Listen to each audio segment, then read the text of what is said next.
The day had started like any other at Van Horn Industries, with its polished floors, the hum of computers, and the rhythmic clacking of heels on marble corridors. For 20-year-old Alex Rivera, an eager intern fresh out of college, it was both intimidating and thrilling. The sprawling corporate office was a playground of power, a place where CEOs commanded attention and interns were expected to observe quietly. Alex had spent the morning running menial errands, carrying documents from one office to another, fetching coffee for overworked managers, and attempting to blend into the background. But even among the endless sea of professionals, one person had caught his attention almost immediately. Sofia Delgado, the strikingly beautiful Latina wife of the CEO, Alejandro Van Horn. Sofia wasn't just beautiful, she was magnetic. With her dark, cascading hair, olive-toned skin, and eyes that seemed to hold untold stories, she had a presence that could silence a room without a word. Rumors swirled among the staff about her elegance, her charisma, and the way she effortlessly commanded attention without even trying. Alex, of course, was painfully aware that she was untouchable, a figure of admiration rather than interaction. Yet, as fate would have it, today he would interact with her in a way he could never have imagined. Alex had just stepped into the glass-paneled elevator on the way to the third floor when Sofia entered. She smiled politely, her heels clicking in rhythm with his heartbeat, and pressed the button for the penthouse. Alex, attempting to appear calm, muttered a quiet, "Good morning, Mrs. Van Horn." "Call me Sofia," she replied, her voice soft but authoritative, with a subtle warmth that made his chest tighten. For a few moments, they rode in silence. The elevator hummed along smoothly, gliding between floors.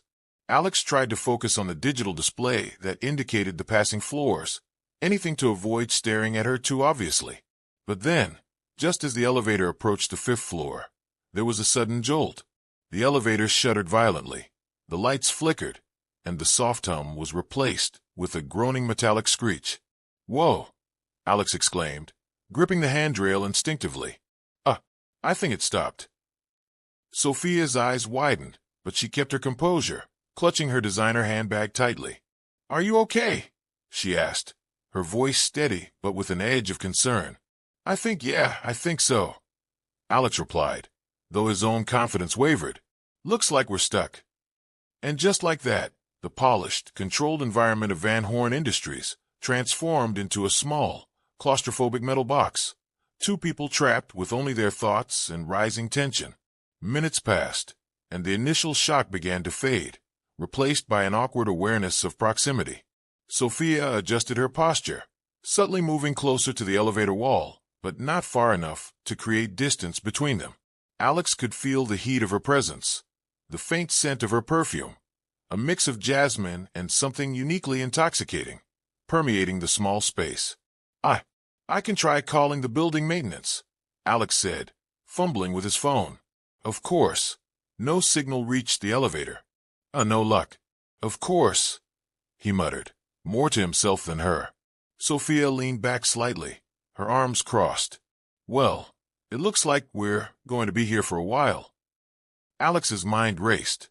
How does one act normal in such a situation? He could hardly breathe without feeling a little dizzy from the tension. And Sofia, though composed, was clearly uncomfortable. The thought of being alone with her, stuck in a confined space, made him nervous in ways he had never experienced. "Maybe we should just sit," he suggested hesitantly, looking around for a place. The elevator had no seating, but crouching was possible. Sofia hesitated, then nodded, leaning lightly against the corner panel. Alex followed suit, finding a spot across from her, trying to appear relaxed. "Thank you for being calm," Sofia said after a moment, her voice softer now. It wasn't a tone he had heard her use publicly, and it made his heart race. Most people panic in these situations. I guess I've had a lot of practice panicking," Alex admitted, giving a small, nervous laugh. "Not very impressive, I know." Sofia smiled faintly, a hint of amusement in her eyes. "No, it's nice, actually. Calmness is rare." The conversation, light as it was, opened a door. Minutes stretched into an hour, and the elevator became a world of its own, disconnected from the corporate empire outside. They shared stories of travel, of favorite meals, and even a few personal anecdotes. Alex learned that Sophia had studied art in Italy, loved to cook, and had a mischievous streak that few ever saw. In return, he shared his aspirations, his nervous excitement about his internship, and his fears of inadequacy. The tension between them began to shift, subtle and almost imperceptible. It wasn't just attraction. It was intimacy born from vulnerability. Being trapped together, away from the formalities and walls of the office, allowed them to see each other differently. At one point, the lights flickered again, and the elevator groaned ominously. Sophia tensed, but Alex reached out instinctively, offering a hand. "It's okay. I've got you," he said, unsure why he felt the need to protect her. Her hand brushed against his, fleeting but electrifying. Sophia's eyes met his, wide and searching, and for a moment, the world outside, the CEO, the office, the expectations, disappeared. "You're surprisingly brave," she murmured. "I'm not," Alex admitted honestly. "But being here with you, I don't want to seem like a coward." The air between them thickened, charged with an unspoken awareness. They both knew boundaries existed. He was the intern, she was married. But in this confined space, reality had softened, blurred. It was dangerous, intoxicating. Hours seemed to pass. The elevator's small emergency light cast shadows across her face, highlighting the curve of her cheekbones and the intensity in her eyes. Alex couldn't look away. Sophia, in turn, seemed drawn to his earnestness, his youth, and the way he treated her not as untouchable royalty, but as a human being, someone capable of fear, humor, and courage. At one point, a faint vibration signaled movement. Relief washed over both of them, but it was bittersweet. Neither wanted the moment to end. As the elevator shuddered and began its slow descent, Alex and Sophia instinctively moved slightly closer, sharing a quiet laugh at the absurdity of their situation. Finally, with a jolt and a groan, the elevator doors slid open on the ground floor. The familiar lobby appeared, bright and sterile, filled with the hum of daily business. But in that moment, the world outside felt distant, irrelevant. Alex stood first, offering a hand to help Sophia out. She accepted, their fingers brushing, a fleeting touch that spoke volumes. "Thank you," Sophia said, her voice low, almost private, even in the open lobby. "For everything." Alex swallowed hard.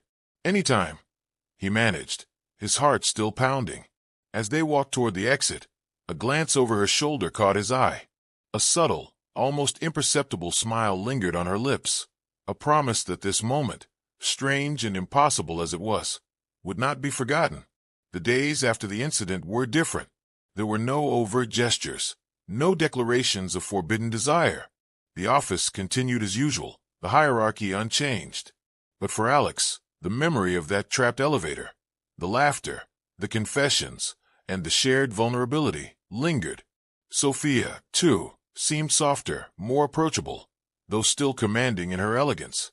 Every time their eyes met across a conference room or in the gleaming corridors, a spark flickered, a reminder of that confined, suspended world where roles faded and two human beings connected in a raw, unexpected way.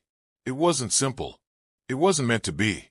But Alex found himself longing for those stolen moments, replaying them in his mind, imagining a world where the elevator never stopped, and the barriers between them had no weight.